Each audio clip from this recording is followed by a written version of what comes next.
Hello friends, मैं study 91 channel से नितिन गुप्ता आप सबका बहुत बहुत स्वागत करता हूं। दोस्तों, आजकल हम लोग कवर कर रहे थे एनसीईआरटी को, और एनसीईआरटी में बात कर रहे थे दोस्तों क्लास 6 के एनसीईआरटी को।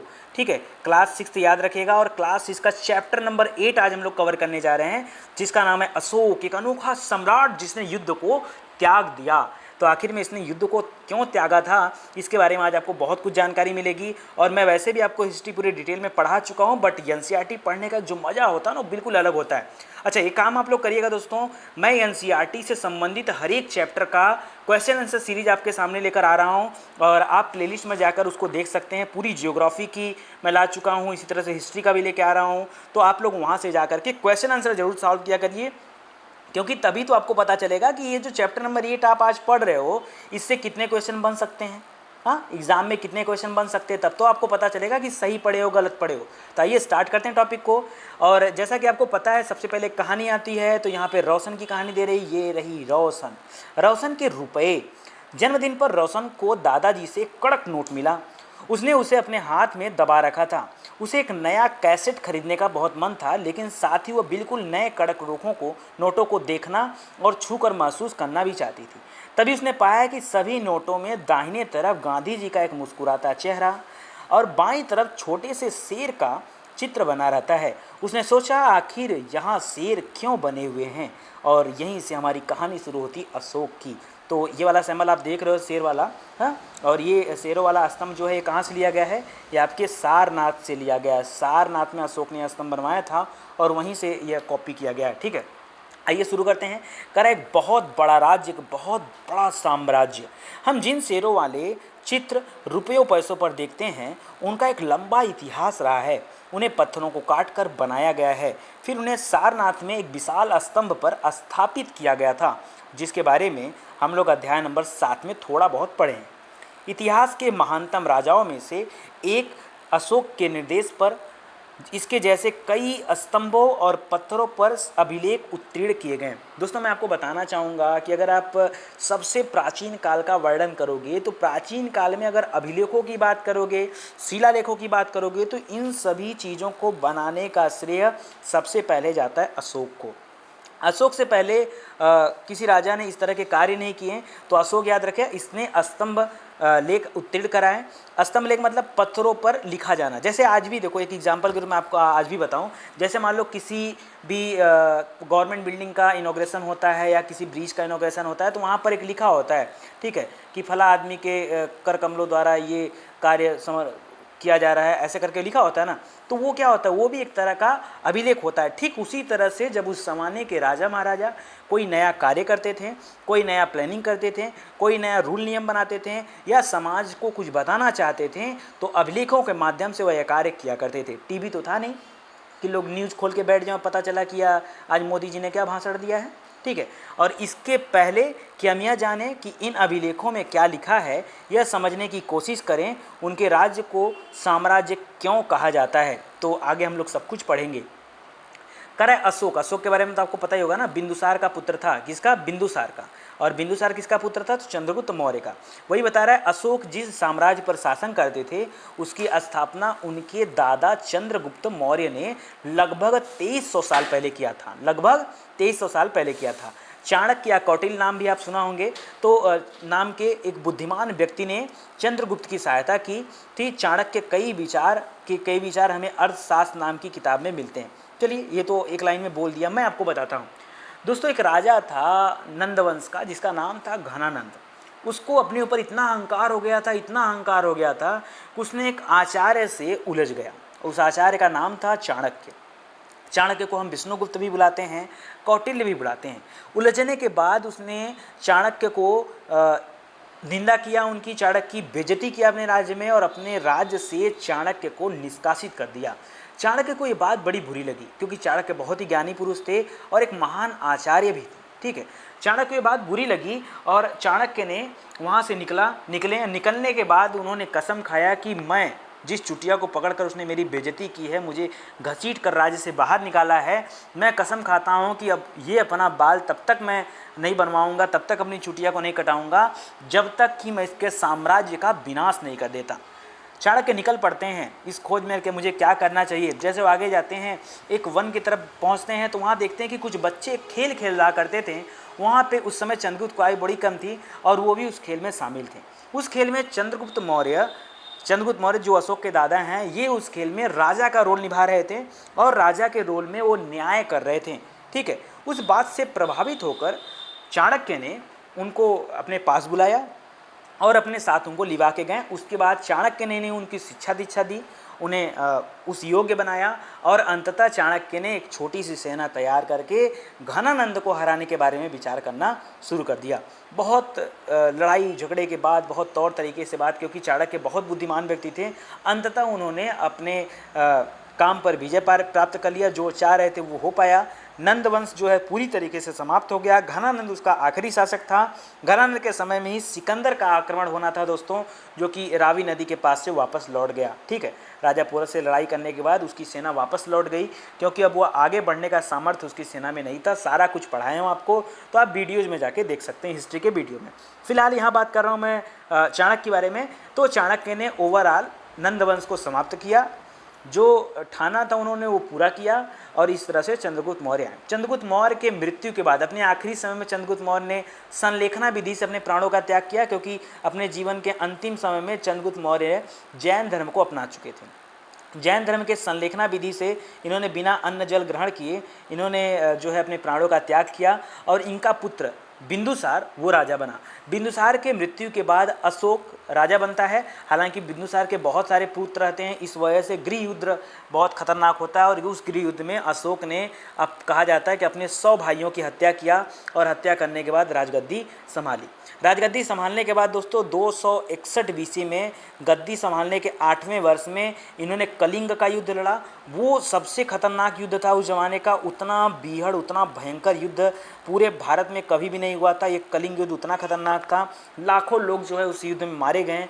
और इस रक्तपात को देख करके एक बौद्ध ऋषि रहते हैं जिनका नाम आप जानते हैं, ठीक है, उपगुप्त, वो आते हैं, वो इनको शिक्षा दीक्षा देते हैं। उसके बाद अशोक क्या करते हैं, बौद्ध धर्म को अपना लेते हैं और फिर बौद्ध धर्म के प्रचार प्रसार में लग जाते हैं और पूरी तरीके से हमेशा हमेशा के लिए युद्ध नीति को त्याग देते हैं। तो ये कुछ सेंटेंस था जो मैंने आपको बताया। बाकी चाणक्य के बारे में बात करें दोस्तों, तो चाणक्य एक महान व्यक्ति थे और इन्होंने एक किताब लिखा है अर्थशास्त्र के नाम से, और इसमें उस समय के जो समकालीन राजा थे, जो भी उनका कार्य करने का तरीका था, प्रशासन था, सामाजिक स्तर थे, जात पात थी, हर एक चीज़ों का वर्णन इस अर्थशास्त्र में देखने को मिलता है। अच्छा, वंश क्या होता है? जब एक ही परिवार के कई सदस्य एक के बाद एक राजा बनते हैं तो उन्हें एक ही वंश का कहा जाता है। ठीक है, मौर्य वंश में 3 महत्वपूर्ण राजा हुए, एक चंद्रगुप्त मौर्य, दूसरा उनका बेटा बिंदुसार और बिंदुसार का पुत्र अशोक। हालांकि अशोक के बाद भी कई सारे राजा हुए हैं, लेकिन वो जो है उतने महान नहीं थे, क्योंकि उनका जीवन किस में चला गया, पूरा का पूरा बस खाली बौद्ध धर्म के प्रचार प्रसार में चला गया। अच्छा, यहाँ देखिए, साम्राज्य में बहुत से नगर थे। मानचित्र में उन्हें काले बिंदुओं से दिखाया गया है। इनमें साम्राज्य की राजधानी पाटलिपुत्र, उज्जैन और तक्षशिला जैसे नगर प्रसिद्ध थे। पाटलिपुत्र राजधानी थी, यह फेमस था। उज्जैन भी दोस्तों अवंती की राजधानी हुआ करती थी, ये भी प्रसिद्ध था। और तक्षशिला से आप लोग वाकिफ़ होंगे, विश्व का सबसे पहला और सबसे पुराना विश्वविद्यालय तक्षशिला विश्वविद्यालय, जो कि अभी पाकिस्तान में है। तो ये सभी उस समय के प्रमुख नगर थे।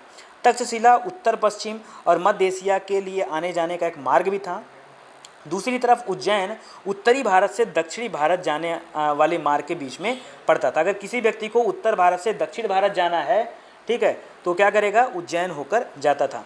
शायद नगरों में व्यापारी, सरकारी अधिकारी और शिल्पकार रहा करते थे। उस जमाने में बता रहा है, समाज के बहुत बड़े क्षेत्र में किसानों और पशुपालकों के गांव बसे हुए थे।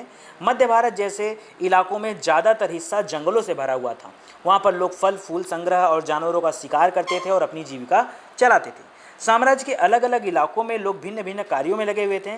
तो ये आपको सिर्फ और सिर्फ ये इंडिकेट कर रहा है कि उस ज़माने के लोग क्या किया करते थे। ठीक है, यहाँ बता रहा है, और विभिन्न विभिन्न भाषाएं बोलते थे। वे लोग शायद अलग अलग प्रकार का भोजन भी करते थे, यहाँ तक कि अलग अलग किस्म की पोशाक भी पहनते थे। यार तो बिल्कुल परेशान मत होइए। एक बात बताइए दोस्तों, आज भी तो होता है, आज आप जो है आप चले जाओ राजस्थान में, वहाँ का कल्चर, वहाँ का खान पान, वहाँ का पहनावा अलग मिलेगा। आप चले जाओ पंजाब में, वहाँ का कल्चर, खान पान, पहनावा अलग मिलेगा। आप उत्तर भारत में चले जाओ, आप जम्मू कश्मीर में चले जाओ, हिमाचल में चले जाओ, वहाँ का पहनावा अलग मिलेगा। आप पूर्वोत्तर भारत में चले जाओ, सिक्किम, असम, मेघालय, नागालैंड में चले जाओ, वहाँ का पहनावा अलग मिलेगा। अगर बहुत देखने का मन है तो अंडमान निकोबार चले जाओ, ठीक है, वहाँ का पहनावा बिल्कुल अलग मिलेगा। तो आज भी तो वो चीज़ें देखने को मिलती हैं, अलग अलग क्षेत्र, अलग अलग तरह के लोग और अलग अलग विभिन्नता भी देखने को मिल रही थी। और यहाँ बता रहा है कि जिन जगहों पर अशोक के शिलालेख मिले हैं उन्हें लाल बिंदुओं से दिखाया गया, पॉइंट टू बी नोटेड, ठीक है, लाल बिंदु से दिखाया गया है। ये सारे इलाके साम्राज्य के भीतर थे। उन देशों के नाम बताओ जहाँ अशोक के अभिलेख मिले हैं, और भारत के कौन से राज्य साम्राज्य के बाहर थे, ये भी आपको बताना है। तो ये देखिए मानचित्र बना रहा है, मानचित्र में बहुत सारे चीज़ दिखा रहा है, और जितने लाल पॉइंट्स आपको दिख रहे हैं यहाँ से अशोक के अभिलेख मिले हैं। अगर बात करें दोस्तों गुजरात और राजस्थान से पूरे मिला करके, तो सिर्फ एक ही जगह इनका अभिलेख मिला है, वो है गिरनार में, ठीक है। महाराष्ट्र की बात करेंगे दोस्तों तो सोपारा में, ठीक है, सन्नति में, ठीक है, और ये सारी जगहों पर मिले हैं। बाकी दक्षिण भारत की बात करें तो दक्षिण भारत के 3 सबसे फेमस थे, मास्की, ब्रह्मगिरी और येरागुडी। मास्की, ब्रह्मगिरी और गिरी और येरागुडी, ठीक है, ये सबसे थे। और महत्वपूर्ण नगर की बात करें, देखिए एक उज्जैन यहाँ पे दे रहा है, एक तक्षशिला दे रहा है, एक पाटलिपुत्र दे रहा है। इन 3 को छोड़ करके बाकी सभी तो कहाँ दे रहा है, बाकी सब तो आपको शिलालेख वाले पॉइंट दे रहे हैं। जैसे कांधार, तो आपको पता ही कांधार कहाँ है, कांधार, लंपक, ठीक है। मानसहरा एकदम पॉइंट पर है, यहाँ पर मानसहरा, शहबाजगढ़ी, ठीक है, ये बिल्कुल तक्षशिला के पास है। कलसी जो है दोस्तों उत्तराखंड में है। टोपरा, बहादुरपुर, ये दिल्ली के पास है। मेरठ आप देख ही रहे हो, गुर्जर के पास मिला है। कौसाम्बी मिला है, कौसाम्बी, सारनाथ मिला है, लुम्बिनी मिला है, यमपुरवा मिला है, लौरिया, अर्राजे मिला है। पूर्वोत्तर भारत से कोई भी अभिलेख नहीं मिला है। और कलिंग के पास एक जौगढ़ जगह है उड़ीसा में, यहाँ से मिला है, ठीक है। तो ये सभी एक इंपॉर्टेंट पॉइंट दे दिया है, इसको भी आप नोट कर लीजिए और याद करने की कोशिश करिएगा। आगे बता रहा है राज्य साम्राज्य से कैसे भिन्न है। जैसे कई बार हम राज्यों की बात कर रहे हैं, लेकिन यहाँ हमने शुरू में कहा कि अशोक का साम्राज्य, हमने क्या कहा, अशोक का साम्राज्य। तो एक्चुअली में राज्य और साम्राज्य ये अपने आप में अलग कैसे हैं। चूँकि साम्राज्य राज्यों से बड़े होते हैं तथा उनकी रक्षा के लिए बड़ी बड़ी सेनाओं की भी ज़रूरत होती है, इसलिए सम्राटों को राजाओं की तुलना में ज़्यादा संसाधनों की ज़रूरत होती है। बड़ा क्षेत्र हो जाता है ना, वही बात कर दिया सीएम और पीएम में क्या अंतर है, यानी प्रदेश और देश में क्या अंतर है, तो समझ रहे हो, वही राज्य और साम्राज्य में है। इसी कारण उन्हें बड़ी संख्या में कर इकट्ठा करने वाले अधिकारियों की भी ज़रूरत पड़ती थी, और तब जाके उनका शासन प्रशासन चलता था। अगर हम साम्राज्य प्रशासन की बात कर लें, उस समय का साम्राज्य प्रशासन कैसा था, तो देखिए चूँकि मौर्य साम्राज्य बहुत बड़ा था, इसलिए अलग अलग हिस्सों पर अलग अलग ढंग से शासन किया जाता था। पाटलिपुत्र और उसके आसपास के इलाकों पर सम्राट का सीधा नियंत्रण हुआ करता था, वो सीधा कंट्रोल वहाँ पर था। इसका मतलब यह हुआ कि इस इलाके के गांवों और शहरों के किसानों, पशुपालकों, शिल्पकारों और व्यापारियों से कर इकट्ठा करने के लिए राजा जो है अधिकारियों की नियुक्ति करता था। जो राजा के आदेशों का उल्लंघन करते थे, अधिकारियों को सजा देते थे। अरे आज के ज़माने में तो होता है यार, जो टैक्स वाले ऑफिसर नियुक्त किए जाते हैं, घूम घूम करके क्या करते हैं वो लोग, टैक्स का वो करते हैं कि कौन कौन टैक्स पे कर रहा है, किसके पास ज़्यादा संपत्ति, किसके पास कम संपत्ति है कि नहीं। सेल टैक्स अधिकारी मार्केट में घूम रहे हैं, और जो नहीं देगा उनके ऊपर करके उनको सजा देंगे। इनमें से कई अधिकारियों को वेतन भी दिया जाता था, जैसे आज दिया जाता है। संदेशवाहक का काम, एक जगह से दूसरी जगह पर घूमते रहते थे संदेशवाहक, और राजा के जासूस अधिकारियों के कार्यकलाप पर नज़र रखते थे। ये जनता पे भी नज़र रखते थे, और जो अधिकारी ये टैक्स वसूलने का काम करता था उनके ऊपर भी नज़र रखते थे कि कहीं वो गलत कार्यों में लिप्त तो नहीं है, कहीं वो अपनी जेबें तो नहीं भर रहा है। यानी भ्रष्टाचार जो होने वाला था, जो करप्शन की बात हो रही थी, करप्शन से पहले ही उन्होंने व्यवस्था बना के रखा था कि करप्शन न होने पाए। संदेशवाद, ठीक है। इन सब के ऊपर सम्राट था, जो राज परिवार एवं वरिष्ठ मंत्रियों की सहायता से इन सब पर नियंत्रण रखता था। मौर्य साम्राज्य के भीतर कई छोटे छोटे प्रांत या क्षेत्र भी थे। इन पर तक्षशिला या उज्जैन जैसी प्रांतीय राजधानियों से भी शासन किया जाता था। तो तक्षशिला आपने देखा, क्योंकि देखो पूरा का पूरा जो मगध साम्राज्य था, ये पटना इसकी राजधानी थी, तो अकेले बिहार से बैठकर पूरे देश में राज्य नहीं किया जाता, इसलिए कई सारी छोटी छोटी राजधानी भी बनाई गई थी। जैसे तक्षशिला जो है प्रांतीय राजधानी थी, उज्जैन जो प्रांतीय राजधानी थी, तो यहाँ से जो है शासन प्रशासन किया जाता था। कुछ हद तक पाटलिपुत्र को इन क्षेत्रों पर नियंत्रण रखा जाता था। और अक्सर राजकुमारों को वहाँ का राज्यपाल या गवर्नर बनाकर भेजा जाता था। जो राजा के पुत्र हुआ करते थे उनको एज ए राज्यपाल यानी गवर्नर बनाकर कहाँ भेज दिया जाता था, उस प्रांतीय राजधानी में भेज दिया जाता था ताकि वो जाके वहाँ पे कंट्रोल कर सकें। लेकिन ऐसा लगता है कि इन जगहों पर स्थानीय परंपराओं और नियमों को ही माना जाता था। प्रादेशिक केंद्रों के बीच विस्तृत क्षेत्र था। इन इलाकों में मौर्य शासक सिर्फ मार्गों और नदियों पर नियंत्रण रखने की कोशिश किया करते थे, जो कि आवागमन के लिए महत्वपूर्ण थे। अच्छा दोस्तों, सोचो इतनी बड़ी प्लानिंग क्या चंद्रगुप्त मौर्य के बस की बात थी या किसी व्यक्ति की वजह से संभव हो पाया? तो जी हाँ दोस्तों, उस समय सबसे फेमस व्यक्ति कौन थे? उनके प्रधानमंत्री कौटिल्य यानी चाणक्य। ये सब उन्हीं की व्यवस्था थी और उनके अर्थशास्त्र में इन सब चीज़ों का वर्णन भी देखने को मिलता है। यहाँ से उन्हें जो भी संसाधन, कर या भेंट मिलते थे, जैसे आज हम लोग रोड टैक्स लेते हैं ना, रोड टैक्स लेते हैं, जहाँ पे नाव वगैरह चलते हैं वहाँ भी टैक्स लगता है, उसी तरह से उस जमाने में थे आवागमन के लिए भी टैक्स लगते थे। जो भी संसाधन आप इधर से उधर लेके जाओगे उनके लिए उनको आप टैक्स देना पड़ेगा, कुछ भेंट के रूप में देना पड़ेगा, तभी आप लेके जा सकते हो। तो अधिकारी क्या करते थे, उसको इकट्ठा किया करते थे। उदाहरण के लिए अर्थशास्त्र में यह लिखा है कि उत्तर पश्चिम कंबल के लिए और दक्षिण भारत सोने और कीमती पत्थरों के लिए प्रसिद्ध था। उत्तर पश्चिम की बात करें दोस्तों तो वही पंजाब वाला एरिया हो गया। वो वाला एरिया कंबल के लिए बड़ा फेमस था, वहाँ से कंबल बनते थे और पूरे भारत में भेजे जाते थे। दक्षिण भारत से सोने की खान थी, कोलार वगैरह सुने हो आप, ठीक है, और कीमती पत्थरों के लिए प्रसिद्ध था, तो यहाँ से कीमती पत्थर निकाल करके पूरे भारत में भेजे जाते थे।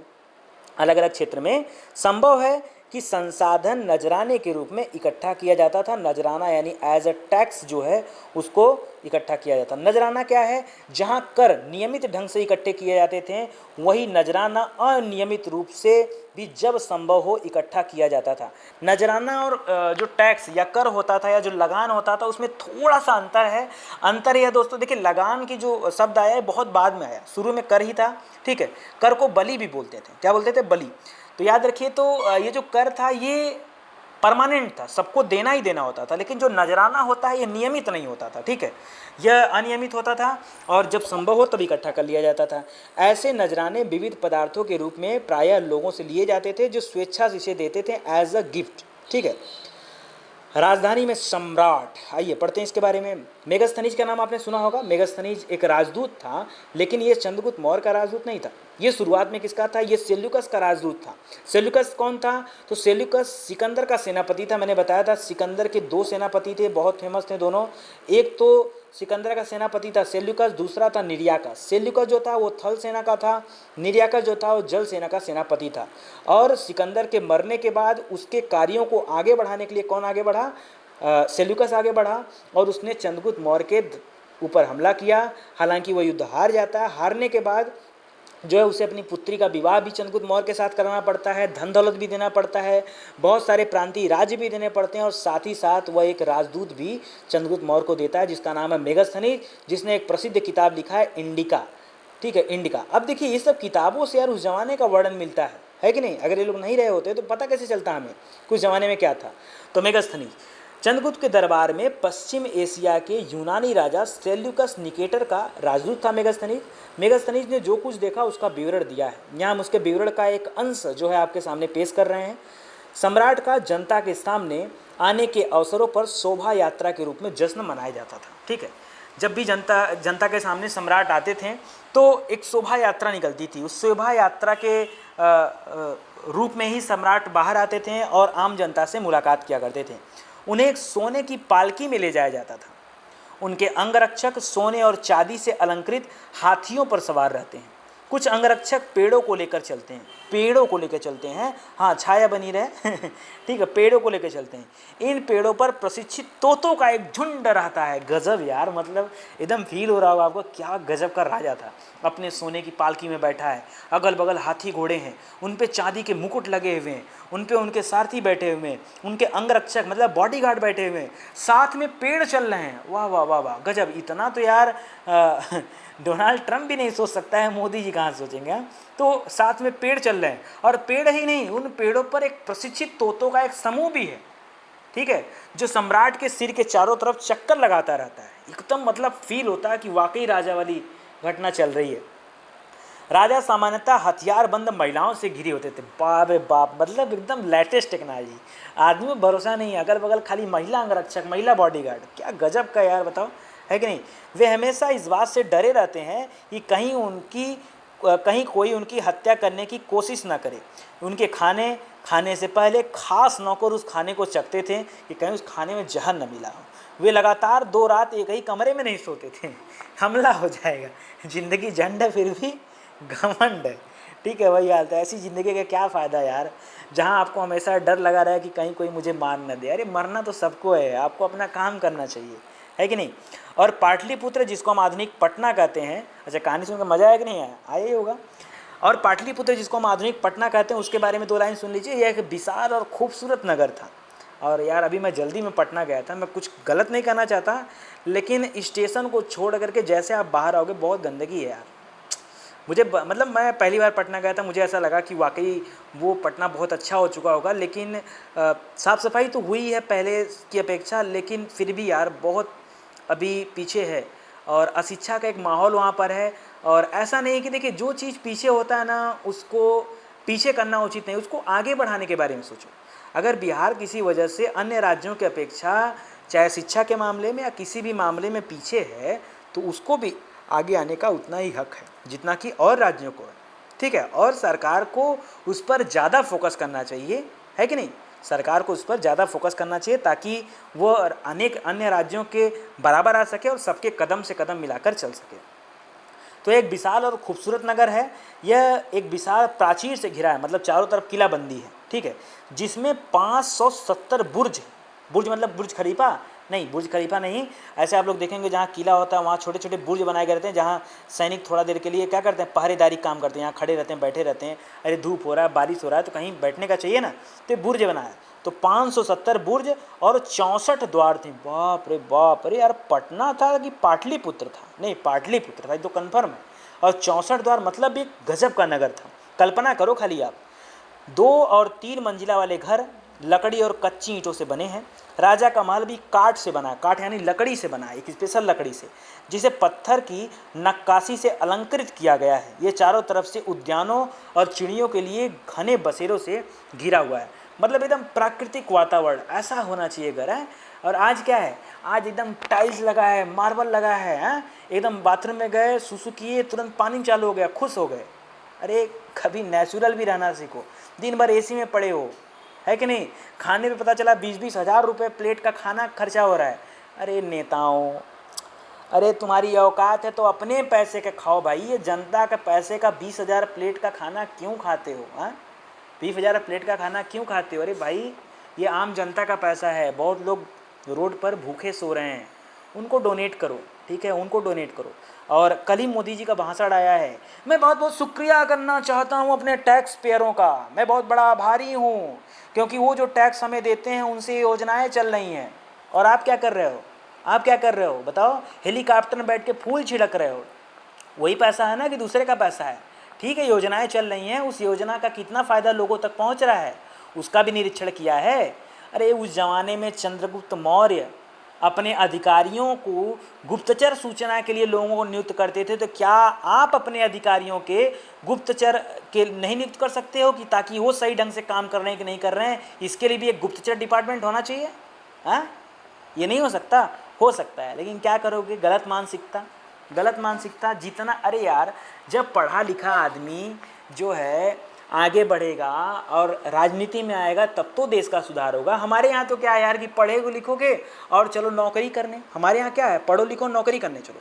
हम पढ़ा रहे हैं, थोड़ी सी बात अगर राजनीति पे कर देते हैं तो कुछ लोगों का मैसेज आने लगता है, राजनीति मत करो बे, हाँ कसम से सामने आ जाते हैं ना, तो एक एक हाथ कर लो आके हमसे, इतना मार मारूंगा दिमाग सही हो जाएगा, ठीक है।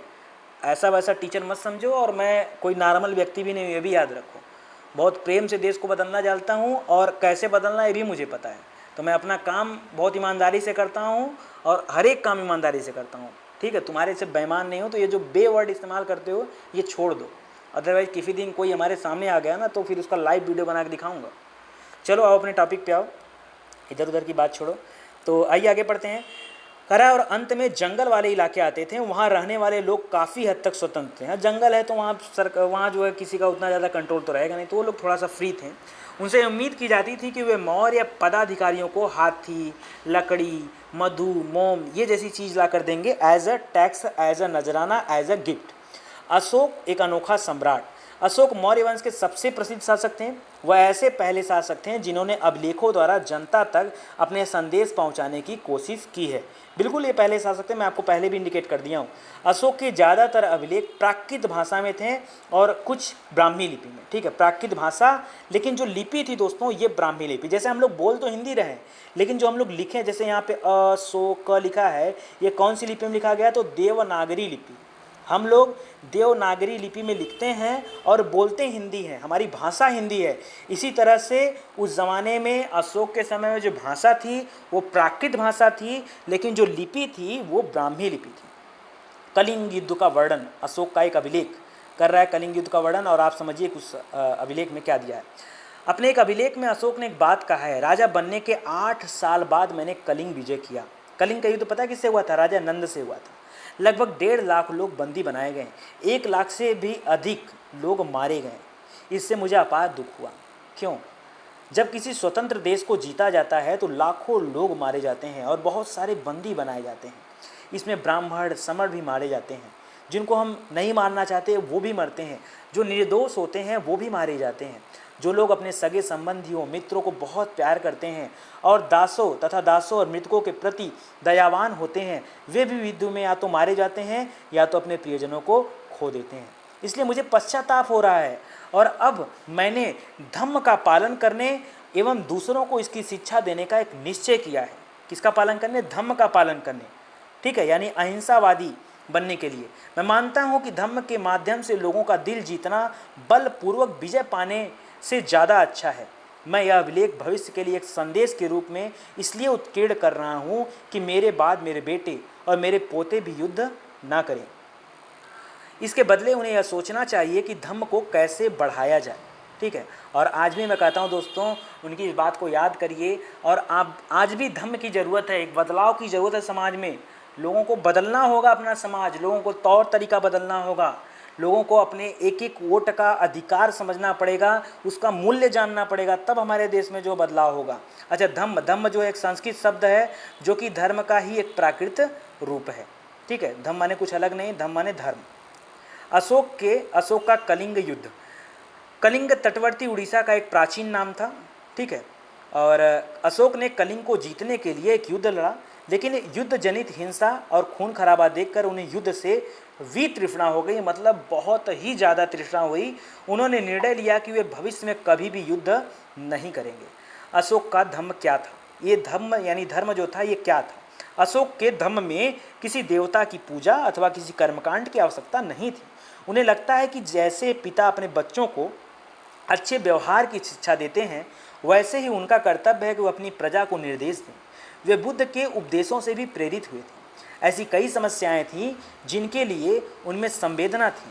उनके साम्राज्य में अलग अलग धर्मों को मानने वाले लोग थे, इससे कई बार टकराव पैदा हो जाता था। और आज भी हमारे समाज में ऐसी स्थिति है, तमाम धर्मों को मानने वाले लोग हैं और इसी के लिए भारत को जाना जाता है।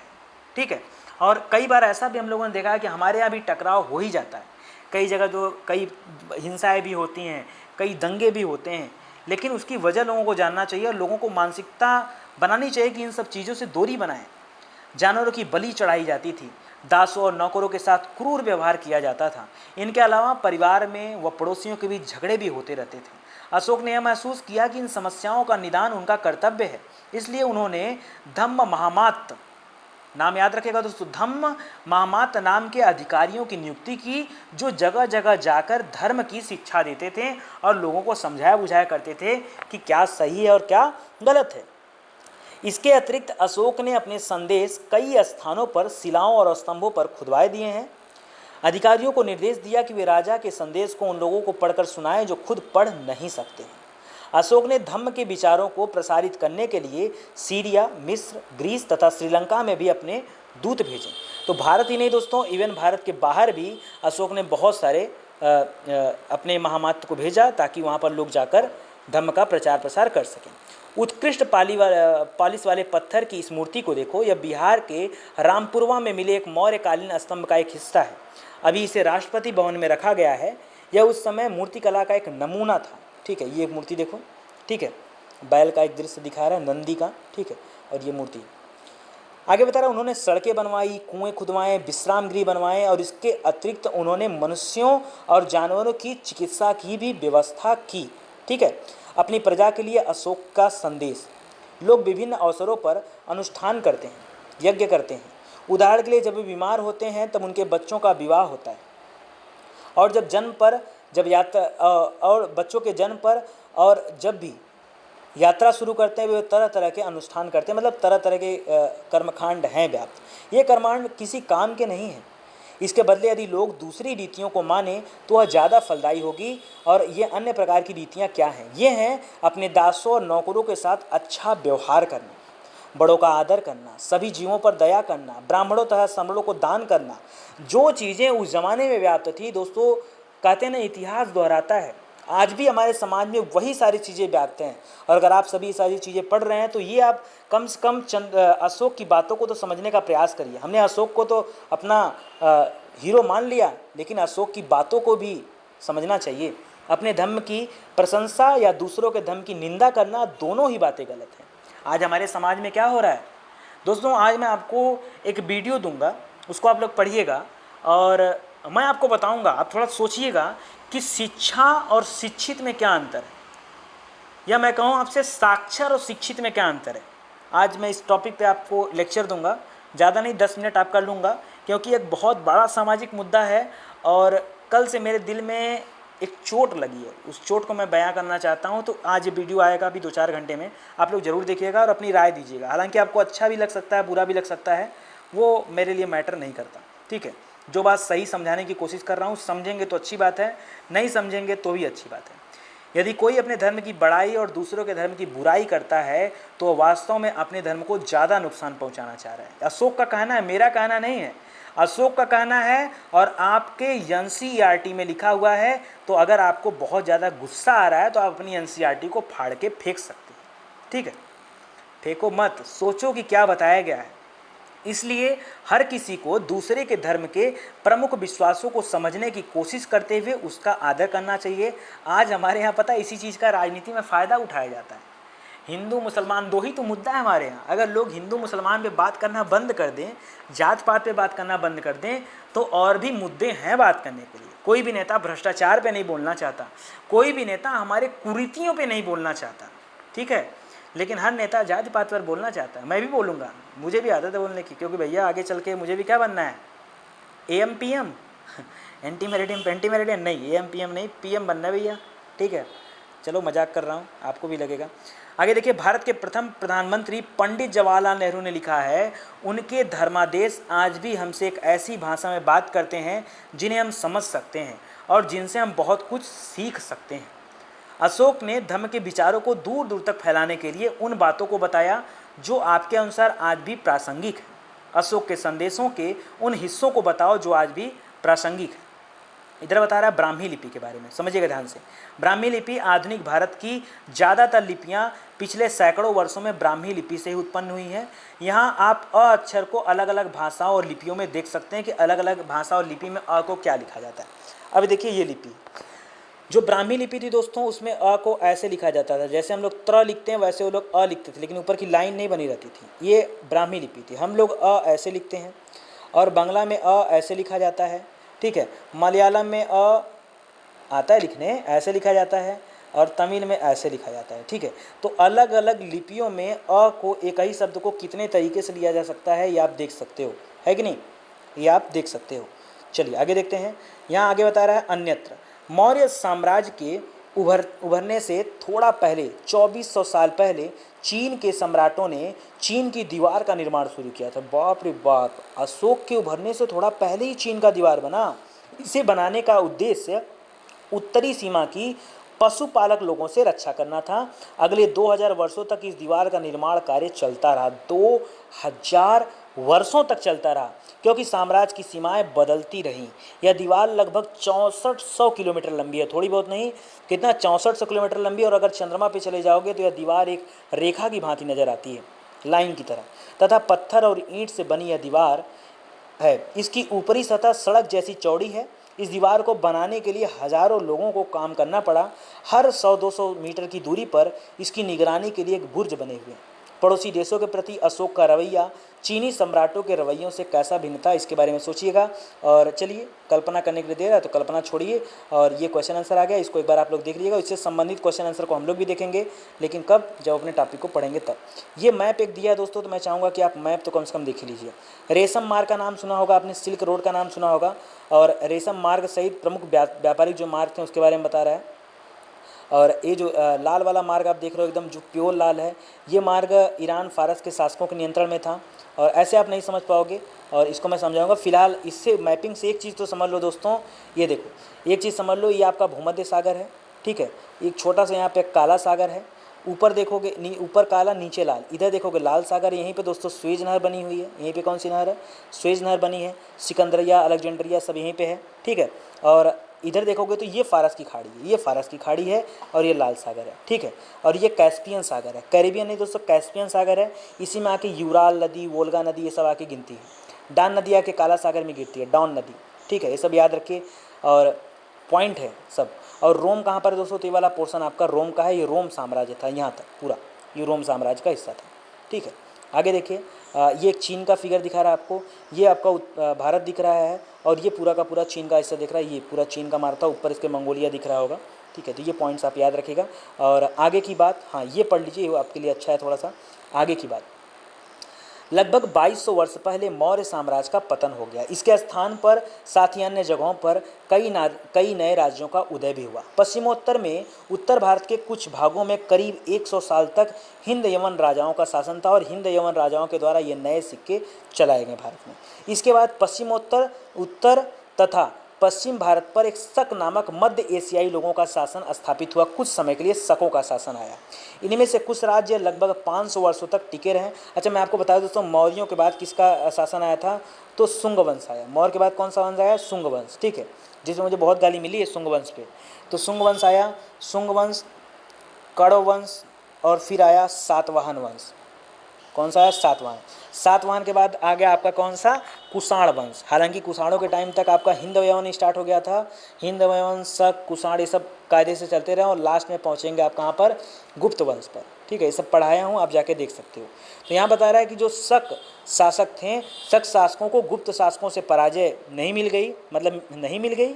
शकों के बाद कुषाणों का शासन स्थापित हुआ। अध्याय 10 में तुम कुषाणों के बारे में पढ़ोगे। यहाँ पे थोड़ा सा मिसप्रिंट लग रहा है, ठीक है। उत्तर तथा मध्य भारत के कुछ इलाकों में मौर्य सेना नायक पुष्यमित्र शुंग ने एक राज्य की स्थापना किया। और आपको पता होगा आखिरी राजा था बृहद्रथ, उसकी हत्या कर दिया था पुष्यमित्र शुंग ने, और शुंग वंश की स्थापना किया। और यहीं पर ब्राह्मण वंश स्टार्ट होता है। शुंगों के बाद कण्व तथा कुछ वंशों का शासन रहा, तब तक चलता रहा। 1700 वर्ष पहले गुप्त साम्राज्य की स्थापना हुई। हमने देखा कि पश्चिमी भारत के कुछ शासकों पर शकों का शासन था। यहाँ पश्चिम में, मतलब पाकिस्तान वाले साइड, यहाँ पश्चिमी भारत तथा मध्य भारत पर शासन कर रहे सातवाहन शासकों के साथ इनके कई युद्ध भी हुए हैं। शकों के साथ बहुत सारे युद्ध भी हुए हैं। लगभग 2100 साल पहले स्थापित सातवाहन राज्य लगभग 400 सालों तक टिका रहा। लगभग 1700 वर्ष पहले मध्य तथा पश्चिमी भारत में वाकाटक वंश स्टार्ट होता है, ठीक है। मध्य भारत और पश्चिमी भारत में कौन सा आ गया? एक नया वंश आया, वाकाटक। दक्षिण भारत में 2200 से 1800 वर्ष पूर्व भी चोलों का, चेरों का और पांड्य ने शासन किया। लगभग 1500 साल पहले पल्लवों और चालुक्य, दो बड़े राज्यों की स्थापना भी हुई। तो बिल्कुल आप घबराइए मत, ये मैं पढ़ाया हूँ, ठीक है। आप डिटेल में पढ़िए, एक लाइन में बताते चला जा रहा है, तो परेशान होने की ज़रूरत नहीं है। इसके अलावा और भी कई राज्य और राजा थे जिसके बारे में हम लोग आगे भी पढ़ेंगे, और उनके सिक्कों, पांडुलिपियों और पुस्तकों से बहुत सारे चीज़ों का पता भी चलता है। इन सब के साथ साथ अनेक ऐसे परिवर्तन भी हो रहे हैं जिनमें सामान्य स्त्री पुरुष का महत्वपूर्ण योगदान देखने को मिलता है। चाहे वो कृषि का प्रसार हो, नए शहरों का विकास हो, उद्योग तथा व्यापार में प्रगति हो, तो बहुत सारी चीज़ों का। व्यापारियों ने एक तरफ जहां उपमहाद्वीप के अंदर तथा बाहर के ज़मीन के रास्तों को खोज निकाला, मतलब महाद्वीपीय रास्ता और महासागरीय रास्ता, वहीं पश्चिम एशिया, पूर्वी अफ्रीका और दक्षिण पूर्वी एशिया के समुद्री रास्ते भी खुल गए।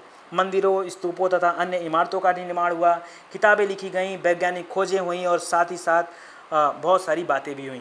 इन पुस्तकों के बाकी हिस्सों को पढ़ते हुए आगे हम लोग और भी बहुत कुछ सीखेंगे। अच्छा, याद रखिएगा दोस्तों, सातवाहनों के द्वारा सबसे पहले शीशे के सिक्के चलाए गए थे। किसके सिक्के? शीशे के सिक्के। तो दोस्तों एक बार मैं सिक्के पे आपके सामने वीडियो लेके आऊँगा और सिक्के से संबंधित समस्त प्रश्नों को हल कराऊंगा, ठीक है। तो बिल्कुल घबराइए मत, इसी के साथ हमारा चैप्टर होता है समाप्त। अगर आपको एनसीईआरटी अच्छी लग रही है तो पढ़िए, नहीं अच्छी लग रही है तो भी पढ़िए, क्योंकि अगर एनसीईआरटी पढ़ोगे तो आपका कॉन्सेप्ट क्लियर होगा, ठीक है। चलिए, बहुत बहुत धन्यवाद। Thank you so much.